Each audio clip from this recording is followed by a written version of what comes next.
Now that we're back up in the studio, we can take a closer look at what I did. And we'll start off with the scales.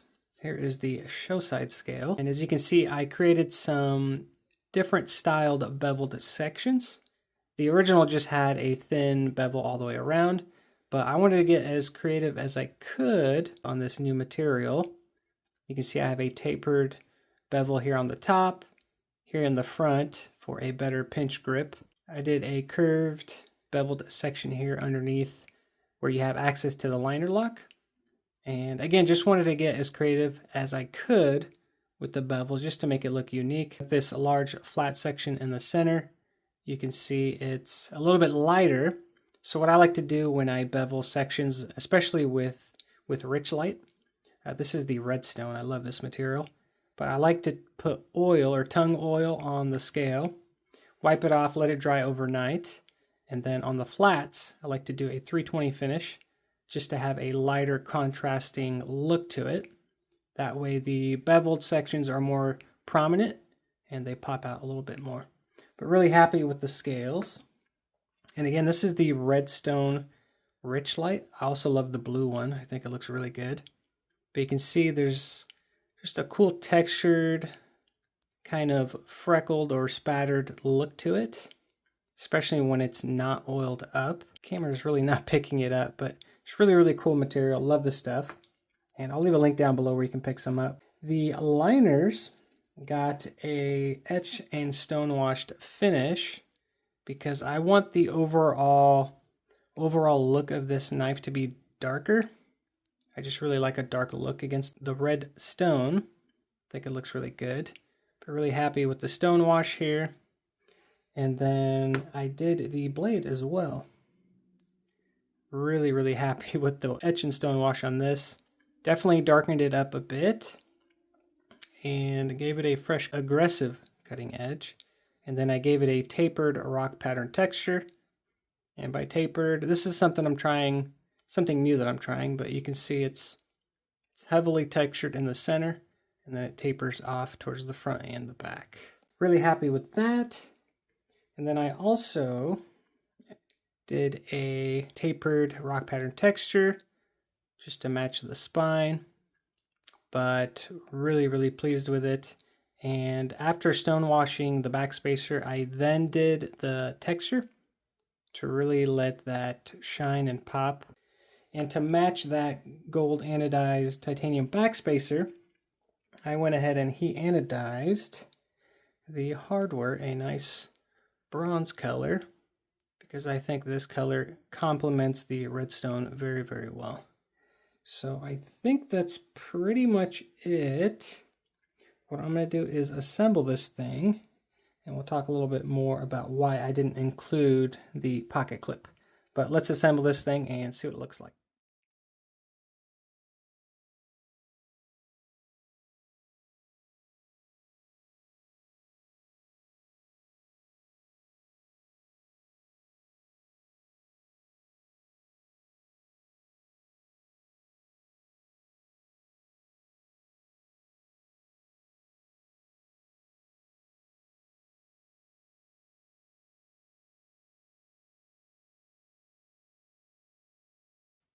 And here it is all assembled.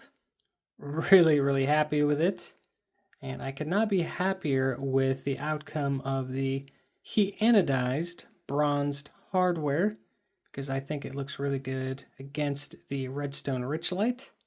Let me know down below if you guys like that look with the gold and the redstone.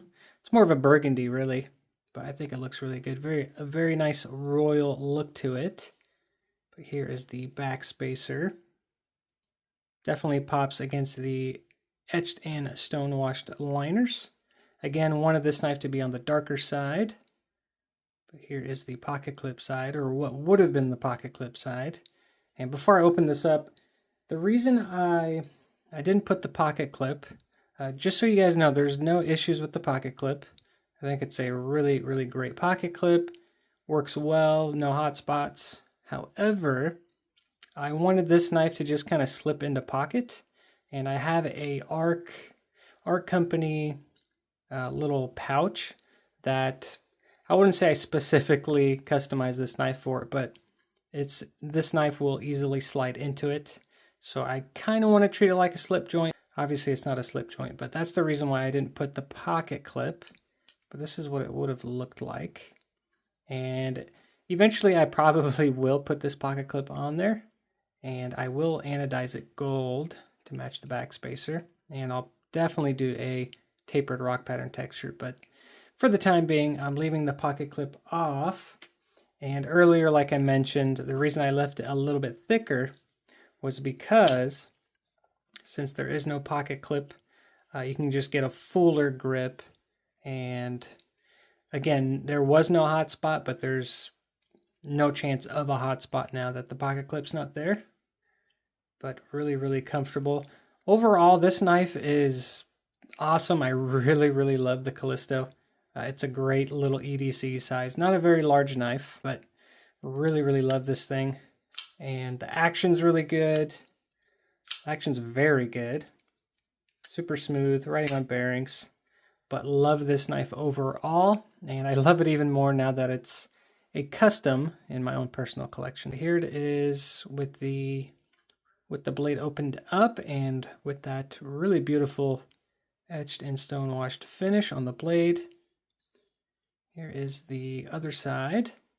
And what's really cool about an etch and stone wash is that it gives it a very smooth feeling finish. It's almost ceramic-like. Feels really, really nice on the fingers. But overall, love how it turned out. And here is the tapered rock pattern texture on the spine.